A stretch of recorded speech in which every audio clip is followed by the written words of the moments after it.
നിങ്ങളുടെ എനർജിയും മോട്ടിവേഷനൊക്കെ കുറയാനും അതുപോലെ മൂഡ് സ്വിങ് വരാനൊക്കെ കാരണം ഒരു പക്ഷേ നിങ്ങൾ അന്ന് രാവിലെ ചെയ്യുന്ന ബാഡ് ഹാബിറ്റുകളായിരിക്കാം.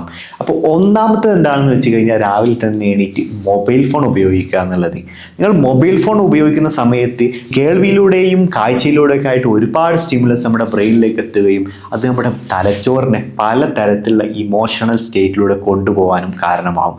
ഇങ്ങനെ കൊണ്ടുപോകുന്ന ഇമോഷണൽ സ്റ്റേറ്റ് ചിലപ്പം നല്ലതായിരിക്കാം, നെഗറ്റീവായിരിക്കാം, ഹാപ്പി തരുന്നതായിരിക്കാം, അങ്ങനെ പലതരത്തിലായിരിക്കാം. പക്ഷേ ഇവിടെ മറ്റൊരു പ്രതിഭാസം കൂടി സംഭവിക്കുന്നുണ്ട്. അതാണ് ഡോപ്പമീൻ ക്രാഷ് എന്ന് പറയുന്നത്. ഡോപ്പമീൻ എന്ന് പറഞ്ഞാൽ നമുക്ക് സന്തോഷം വരുന്ന സമയത്ത് തലച്ചോറിൽ ഉൽപ്പാദിപ്പിക്കുന്ന ന്യൂറോ ട്രാൻസ്മിറ്റർ അല്ലെങ്കിൽ ഒരു കെമിക്കലാണ്. ഈ ഒരു കെമിക്കൽ നമുക്ക് മൊബൈൽ ഫോണിൽ ഒരു നോട്ടിഫിക്കേഷൻ വരുമ്പോൾ കിട്ടാം. കാരണം നമുക്ക് താല്പര്യമുള്ളൊരു വിഷയമായിരിക്കാം, അല്ലെങ്കിൽ നമ്മുടെ താല്പര്യപ്പെട്ട ഒരാളുടെ ഒരു എന്തെങ്കിലും പോസ്റ്റ് ആയിരിക്കാം. അത് നമുക്ക് ഓപ്പൺ ആക്കി ആ വീഡിയോ കാണുകയോ പോസ്റ്റ് വായിക്കുമ്പോഴോ കിട്ടുമ്പോൾ ഉണ്ടാകുന്ന ഒരു സന്തോഷമുണ്ടല്ലോ. ആ സന്തോഷമുള്ള സമയത്ത് ഈ ഡോപ്പമിൻ എന്ന ആ ഒരു കെമിക്കൽ ആ ഒരു നിശ്ചിത കാലയളവിലേക്ക് ഉയർന്നു നിൽക്കുകയായിരിക്കും.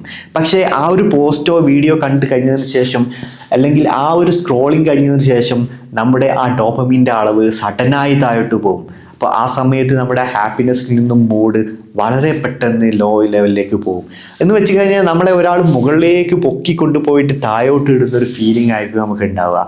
അന്നത്തെ ദിവസത്തെ എല്ലാ മൂഡും നശിച്ചു പോകാൻ അല്ലെങ്കിൽ മോശപ്പെട്ടു പോകാൻ ആ ഒരു ശീലം തന്നെ ധാരാളമായിരിക്കും ചിലപ്പോൾ. അപ്പം രാവിലെ തന്നെ മൊബൈൽ ഫോൺ ഉപയോഗിക്കാതെ നമുക്ക് ചെയ്യേണ്ടത് എന്താണെന്ന് വെച്ച് കഴിഞ്ഞാൽ ഡീപ്പ് ബ്രീത്തിങ് പ്രാക്ടീസ് ചെയ്യാവുന്ന ഒരു ടെക്നിക്കാണ്.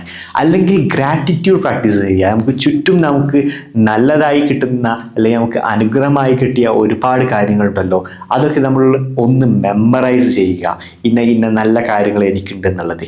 ഇങ്ങനെ ഗ്രാറ്റിറ്റ്യൂഡ് ചെയ്യുമ്പോൾ നമ്മുടെ മൈൻഡ്ഫുൾനെസ് ഇമ്പ്രൂവ് ചെയ്യാനും അത് സഹായിക്കും. കാരണം ചുറ്റുപാടിലേക്ക് നമ്മൾ ശ്രദ്ധ കൊടുക്കുമ്പോൾ പ്രസൻറ്റ് ലൈഫിൽ നമുക്ക് ജീവിക്കാൻ വേണ്ടിയിട്ട് നമ്മുടെ തലച്ചോറിനെ അല്ലെങ്കിൽ മൈൻഡിനെ നമ്മൾ ട്രെയിൻ ചെയ്യുക കൂടിയാണ് ചെയ്യുന്നത്.